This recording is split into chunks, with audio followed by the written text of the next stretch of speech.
Kung LRT to. Punong-puno na to ngayon, rush hour.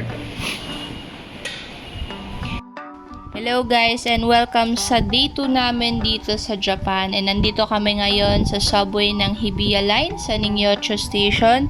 Bound for Nakameguro Station kasi papunta kami sa isa sa 6 na Starbucks Reserve Roastery sa buong mundo, which is yung located dito sa Tokyo. And from Nakameguro Station, around 5 to 7 minutes walk lang naman siya. So, napakabilis lang naman ng biyahe. And pag approaching na kayo sa Starbucks, yan, madali lang naman ma-identify yung building. So, mahanap nyo siya kagad. And dito, ito yung first floor nila. And dito makikita yung mga merch. Like yung mga tumblers, mugs, t-shirts, and bags. And dito din makaka-order ng coffee, ng mga juices, ng sodas, and other mixes. And also yung mga pastries. Kasi dalawa yung bay kung saan makakabili ng pastries, no? And ayan, pinipilahan, pinipicturean ng mga tao yan kung paano niro-roast yung coffee. And ito yung pastries nila, no? Super freshly baked yan, guys. Sobrang sarap. And ayan, ito yung ganito kalawak yung first floor nila, no? Madaming chairs and tables. Pero mas madami pang chairs and tables upstairs kasi ilang floors din tong Starbucks na to. And ito yung in-order namin. Sa akin is iced latte, while yung kay Michael is yung hot chocolate. Umorder din siya ng brioche, while yung sa akin is yung prinseta and cornetti na pastries. And ito si ate, naghahalo siya manually ng coffee. And ito, paakit kami sa second floor. Ito yung Tivana section nila. Kung saan makakabili ng mga teas. And yung, ayan, may pastries din dito sa second floor. And more on tarts yung pastries nila dito, no. And ayan, pag dito sa bandang kaliwa is nandito yung mga items na pwedeng bilhin, like yung teapots, yung teacups, and yan yung mga prepared na ng mga tea mixes nila. And ito, tinitignan nila si ate na magtingin ng mga tea dito. So, eto, paakit kami ng third floor, and yan, nagpipicture-picture lang muna si Maiko dito sa mural na puro tea boxes. Ayan, so, eto naman yung section or yung floor kung saan makakabili ng cocktails. And you heard it right. Meron silang cocktail dito. So, hindi na namin tinry na umorder dyan since ayaw naman namin mag-intake ng alcohol for today since maaga pa. And ito yung veranda nila, and super aesthetic nung labas. Siguro pag foliage na is sobrang wala na yung mga leaves sa puno nila dito. And ito, yan, may paganyan sila, no? Welcome to Starbucks Reserve Roastery Tokyo, where passions connect. And dito, ito yung fourth floor nila, and additional tables and chairs lang naman dito kung saan pwede mong i-enjoy yung drink mo and yung pagkain mo. And hindi na namin pinasok doon banda sa loob, and nandito na lang kami dito sa labas at nag-picture since maganda yung scenery, and maganda din yung background dito sa veranda. And ito, naglalakad ako dito sa street sa labas ng Starbucks since napaka-aesthetic nung road sa gilid, no? And habang papunta kami ng Tokyo Tower is napadaan kami sa isang Mega Donkey. And yan, nagbebenta sila ng kamote, so tinrainin namin. And ito, napadaan din kami sa Book Off. So, parang shop to ng mga vintage thrifts, no? But hindi namin nag-try na magtingin-tingin kasi medyo luxurious items yung mga binibenta dito. And from Nakameguro Station is bumiyahe kami papuntang Roppongi Station. So, Hibiya Line pa rin yun. And nag-transfer kami to Uedo Line. So, Roppongi Station naman to Akabanebashi Station. And from Akabanebashi Station is around 10-minute walk lang naman siya to Tokyo Tower. So, medyo malayo-layo din na lakaran pero worth it naman. And ito yung madadaanan while papunta ng Tokyo Tower. So, ayan, super wondrous yung makikita, iconic. Ito yung makikita mo lagi sa mga Instagram post.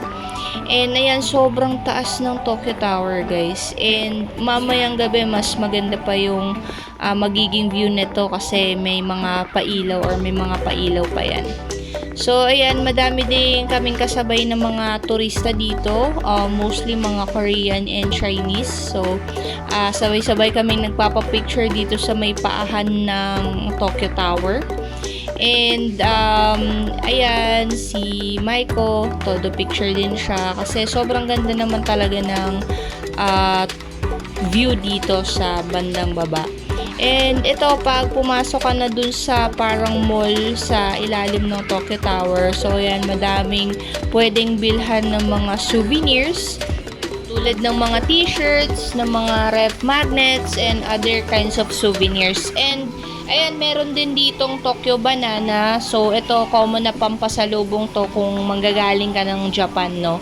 And since matagal-tagal pa yung hihintayin namin, dahil hihintayin pa naming maggabi, gusto namin makita yung ilaw or pag-ilaw ng Tokyo Tower, pumunta muna kami dito banda sa likod ng mall.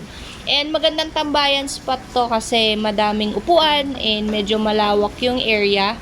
And makakita ka pa ng mga ganito, no, yung mga nagma-Mario Kart na foreigner.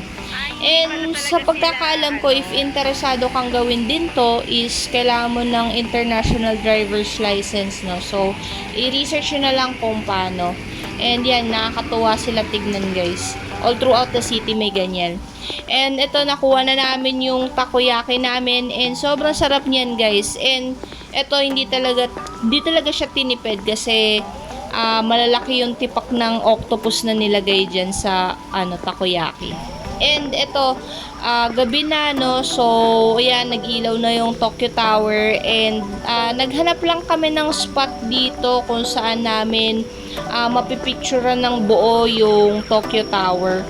And nakita kami dito sa gilid, so hindi naman siya ganong matao. And ayan, si Maiko, no, nagpipicture siya dito sa may bandang gilid. Ito naman yung view or yung full view. So yan, sobrang ganda. And eto, nag-decide na kami na kumain and bumalik sa Akihabara kasi kakain kami sa Gyukatsu Motomura.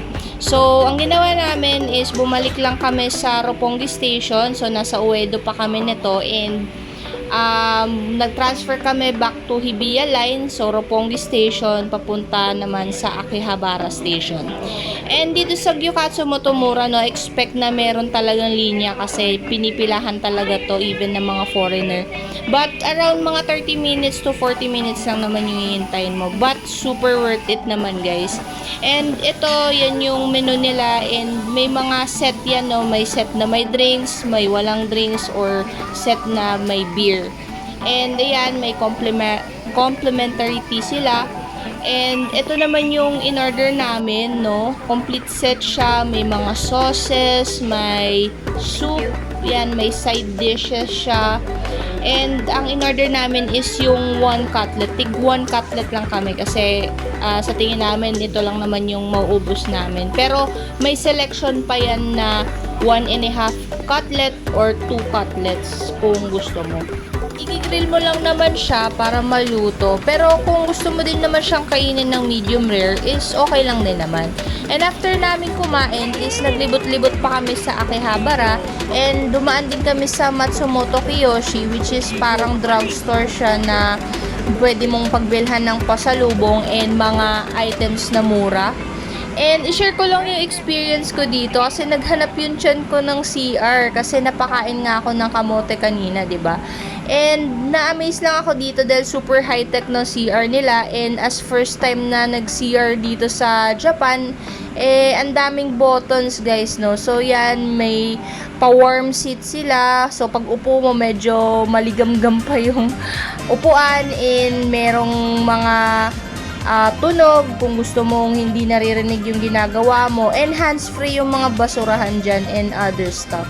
So, ayun, after kong gawin yon is bumalik na ako kay Maiko. And ayan yung mga pinamili niya, no? So, mga discounted items yan since nakuha niya yung mga binili niya for tax-free. And ayun lang. So, thank you sa panonood and see you sa next video.